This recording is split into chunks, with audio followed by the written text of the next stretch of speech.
Nine Robes uses non-partisan, everyday language to focus on the facts of what the Supreme Court is saying. Here, you'll find clear, concise summaries of every Supreme Court opinion, stripped of legalese and clickbait headlines. Each post breaks down the facts, explains the court's reasoning, and highlights the crucial details that often go unnoticed.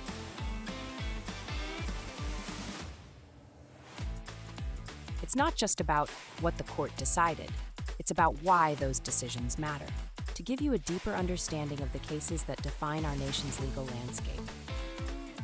These summaries are generated by AI. Be careful and consult reputable sources when in doubt.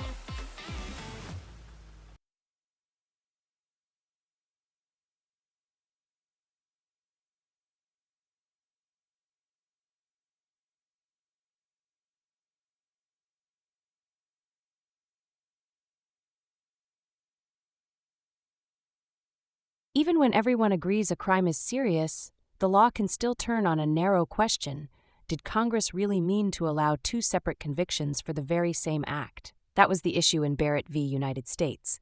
The case involved two federal gun laws, one that covers using, carrying, or possessing a firearm during certain federal crimes, and another that covers causing a death through that same kind of gun violation. The question was simple but important. If one act fits both laws, can the government get two convictions or just one? The Supreme Court said Congress did not speak clearly enough to allow both convictions for a single act. The court leaned on a basic rule of thumb. Unless Congress makes it unmistakably clear, courts should not assume lawmakers meant to punish the same offense twice under two different statutes. Looking at the wording of the laws, how they fit together, and the history behind them, the court found no clear signal that Congress wanted double convictions here. So the court reversed part of the Second Circuit's decision that had allowed two convictions and sent the case back for more proceedings consistent with that ruling. Stick with us, because this kind of fine print in criminal law can decide how many convictions and punishments a person can face for a single act.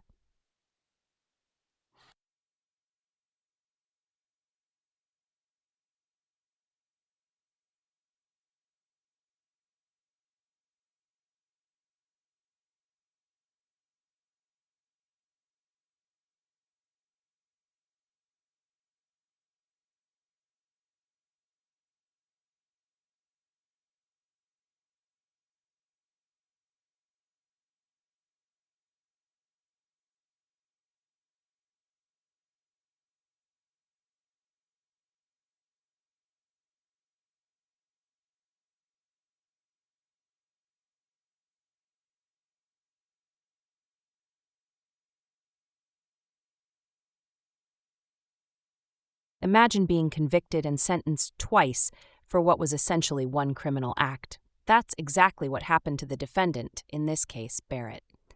During a robbery, Barrett used a gun and someone died. Federal prosecutors charged him with two separate crimes under the same federal gun law, and he was convicted on both counts. The first conviction was for using a firearm during a violent crime. The second was for causing someone's death while violating that same gun law. Even though both charges stemmed from the same moment, one person, one gun, one tragic outcome, Barrett faced two separate convictions and two separate punishments. The case made its way to the Supreme Court because different federal appeals courts across the country had been handling these situations differently.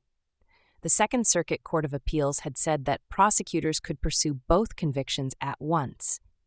But other courts disagreed, creating confusion about what the law actually allowed. Justice Ketanji Brown Jackson, writing for the court, ruled that Congress did not clearly authorize prosecutors to pursue two separate convictions for what is essentially the same offense. Therefore, only one conviction can stand. The court explained that this comes down to figuring out what punishments Congress actually intended when it wrote the law. There's a long-standing legal principle, established in a case called Blockburger, that creates a strong presumption against convicting someone multiple times for the same offense. Think of it as a default rule. Unless Congress clearly says otherwise, you can't be convicted twice for the same criminal act. Everyone in this case agreed that the first charge, using a gun during a crime, was completely contained within the second charge, causing death while using a gun during a crime. In legal terms, one was a lesser included offense of the other, meaning you can't commit the greater offense without also committing the lesser one. The key question became, did Congress give a clear signal that it wanted prosecutors to be able to pursue both convictions anyway? The Supreme Court said no. The court pointed out that when Congress wants to allow multiple punishments, it knows exactly how to say so. In other parts of this very same gun law, Congress used explicit language like "in addition to" make clear that certain penalties should stack on top of others. But Congress didn't use that language when describing the relationship between these two particular provisions. The court also noted that just because the law requires consecutive sentences, meaning they must be served one after another, not at the same time, doesn't automatically mean Congress intended to allow two separate convictions in the first place. Those are two different questions. Looking at the structure of the law, the court found that the death-resulting provision was designed as a distinct penalty scheme, a different way of punishing the same basic conduct when it results in death. It was meant to apply instead of the regular gun use penalties, not on top of them. The court also looked at the legislative history, the records from when Congress was debating and passing this law, and found that if anything, it suggested Congress intended the death provision to be a more serious version of the existing gun offense, not an additional stackable charge. Justice Neil Gorsuch agreed with the outcome, that one of Barrett's convictions had to go, but he wanted to make an important constitutional point. Gorsuch questioned whether the court was approaching this the right way. The majority treated this as a question of interpreting what Congress intended, a statutory interpretation issue. But Gorsuch suggested that when two charges are really the same offense, the Constitution's double jeopardy clause should simply prohibit two convictions. Period. No need to search for congressional intent. The double jeopardy clause is the part of the Fifth Amendment that says you can't be tried twice for the same crime. Gorsuch believes this protection should apply just as strongly whether the government brings both charges in separate trials or in the same trial. In his view, the constitutional protection should be a hard stop, not just a presumption that Congress can override. While he agreed with sending Barrett's case back with one conviction reversed, Gorsuch flagged this as an area where the court's precedents need to be reconciled and clarified. Notably, no justice dissented from the court's decision to reverse one of Barrett's convictions. Justice Gorsuch's separate writing was a concurrence. He agreed with where the court ended up, even though he would have taken a different analytical path to get there. To understand why the Supreme Court ruled the way it did, you need to understand how these two parts of the federal gun law are written differently, and why that difference matters. The first provision creates a standalone crime, using or carrying a gun during a violent crime or drug trafficking offense. This part of the law includes mandatory minimum sentences and contains very explicit language about when punishments should stack. It says these penalties apply in addition to the punishment provided for the underlying crime. Congress even used clearer stacking language in another part of the same law, dealing with armor-piercing ammunition, saying those penalties apply in addition to both the underlying crime and any other conviction under this gun law. This shows Congress knew exactly how to write the law when it wanted multiple convictions and punishments to pile up. The second provision, the one dealing with deaths, is written differently. It's structured as a penalty that applies when someone causes a death in the course of violating the first provision.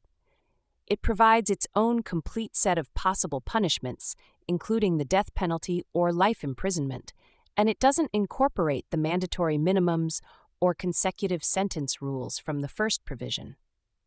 This different structure makes the death provision look like an alternative way of charging and punishing fatal gun crimes, a more serious version of the same basic offense, rather than an instruction to add an additional conviction on top of the gun use conviction. Here's the crucial point. Congress wrote the death provision to depend on a violation of the gun use provision, but it didn't include the typical in addition to language that would clearly authorize prosecutors to pursue two separate convictions for a single act of using a gun that resulted in death. Think of it this way. If you rob a store with a gun and someone dies, that's one criminal episode. The question is whether Congress intended for that single episode to result in one conviction under the more serious death provision, or two convictions, one for using the gun and another for causing death while using the gun. The Supreme Court concluded that because Congress didn't clearly say it wanted two convictions, and because it knew how to say so when it did want multiple convictions, the default rule applies. Only one conviction is allowed. Find us online at 9robes.ai. That's the number 9robes.ai. Like and share this podcast with friends that like to be informed. 9 Robes provides AI summaries of U.S. Supreme Court cases. AI makes mistakes.